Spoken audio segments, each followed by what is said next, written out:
देश की सबसे बड़ी आबादी वाले राज्य उत्तर प्रदेश में लोकतंत्र के सबसे निचले लेकिन सबसे महत्वपूर्ण पायदान यानी ग्राम पंचायतों में चुनावी हलचल तेज हो गई है। वर्ष 2026 में प्रस्तावित पंचायत चुनावों को लेकर लखनऊ के सत्ता के गलियारों से लेकर गांव की चौपालों तक सुगबुगाहट साफ सुनाई देने लगी है। यह चुनाव केवल एक प्रक्रिया नहीं बल्कि गांवों के विकास, सामाजिक न्याय और स्थानीय शासन की वह नींव है जिस पर प्रदेश की तरक्की टिकी होती है। जैसे जैसे मौजूदा पंचायतों का कार्यकाल समाप्ति की ओर बढ़ रहा है, वैसे वैसे सियासी और प्रशासनिक मशीनरी पूरी क्षमता के साथ सक्रिय हो चुकी है। राज्य के पंचायती राज विभाग ने चुनावी बिगुल बजने से पहले ही अपनी तैयारियां शुरू कर दी हैं। विभाग द्वारा प्रदेश के सभी जिलाधिकारियों से ग्राम पंचायत, क्षेत्र पंचायत, बीडीसी और जिला पंचायत का विस्तृत ब्यौरा तलब किया गया है।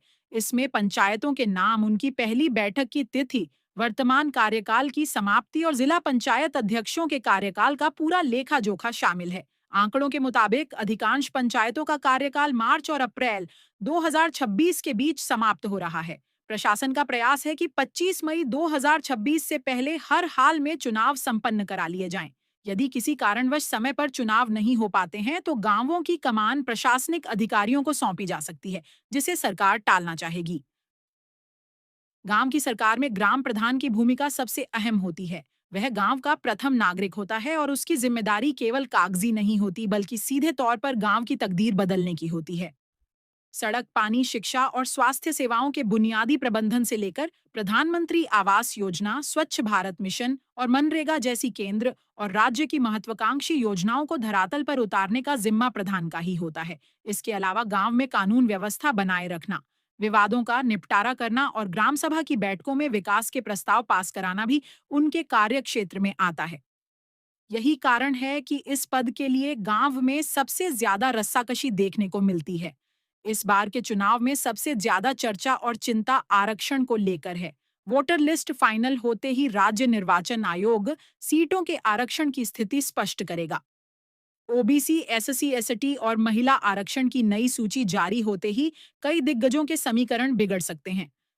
आरक्षण में संभावित बदलाव को देखते हुए आधे से ज्यादा सीटों पर दावेदारों ने अपनी रणनीतियां बदलनी शुरू कर दी हैं। हालांकि तकनीकी रूप से पंचायत चुनाव गैर दलीय आधार पर होते हैं, लेकिन जमीनी हकीकत इसके बिल्कुल उलट है। भाजपा, समाजवादी पार्टी, कांग्रेस और अन्य दल अपने समर्थित उम्मीदवारों को मैदान में उतारकर अपनी ताकत का प्रदर्शन करते हैं।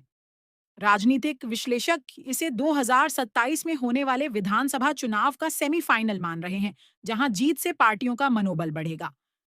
चुनाव आयोग ने समयबद्ध तरीके से चुनाव कराने के लिए एक खाका तैयार किया है। इसके तहत 26 दिसंबर 2025 तक वोटर लिस्ट का पुनरीक्षण कार्य पूरा किया जाएगा और साल के अंत में 31 दिसंबर को ड्राफ्ट मतदाता सूची जारी होगी। इसके बाद 30 जनवरी 2026 तक दावा और आपत्तियां स्वीकार की जाएंगी। संभावना जताई जा रही है कि फरवरी या मार्च 2026 में चुनाव की आधिकारिक घोषणा कर दी जाएगी।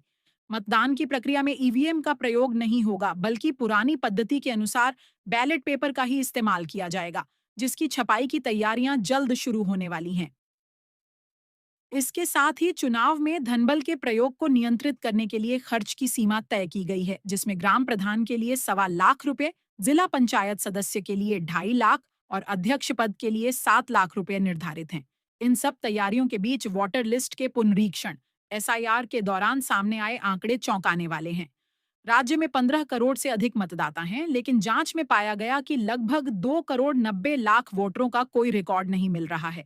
इसमें 45 लाख से ज्यादा मृतक मतदाता, 24 लाख डुप्लीकेट नाम और 85 लाख ऐसे लोग हैं जो अपने पते पर मौजूद नहीं हैं।